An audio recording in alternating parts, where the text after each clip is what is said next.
Panchayati Raj minister గారు. అధ్యక్ష, ఏ ప్రశ్నకు అవునండి విద్యార్థులు 198 మంది. అదేవిధంగా ఈ ఇయర్ మొత్తం 2024-25లో 140,74,00,000 చెల్లించడం జరిగింది అధ్యక్ష. బి ప్రశ్నకు లేదండి. ఎంపికైన విద్యార్థులు 8,723 మంది. చెల్లించిన మొత్తం 1,396,25,00,000. బకాయి ఉన్న మొత్తం 104,42,00,000. డి ప్రశ్నకు అట్టి కేసులేమీ లేవు. ఈ ప్రశ్నకు ప్రాసెస్లో ఉంది. గౌరవ సభ్యులు కేపీ వివేకానంద్ గారు. అధ్యక్ష ధన్యవాదాలు అధ్యక్ష. మంత్రి గారి సమాధానంలో సరే అది మిస్టేక్ అయి ఉంటుంది. 1098 అధ్యక్ష, 190 అని చెప్పినారు.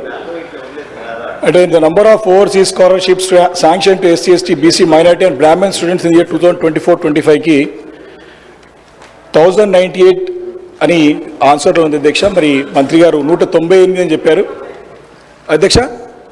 మరి అది కరెక్షన్ మరి 190 లేకపోతే దీనిలో మిస్టేక్? 98. ఓకే, అది కన్ఫ్యూజన్. థ్యాంక్ యూ అధ్యక్ష. అదేవిధంగా వారి ఆన్సర్లో మరి ఇలాంటి పెండింగ్లు లేవు అంటే the reasons for delay in sanction of those scholarships అంటే కూడా నో అని చెప్పి ఆన్సర్ ఇచ్చారు అధ్యక్ష. అధ్యక్ష వారి సమాధానంలోనే అమౌంట్ డ్యూ 104 కోట్ల రూపాయలు ఉన్నట్టు మరి దాంట్లో ఉన్నది. రీజన్స్ ఫర్ డిలే అనేది మాత్రం దానికి సమాధానం చెప్పలేదు అధ్యక్ష.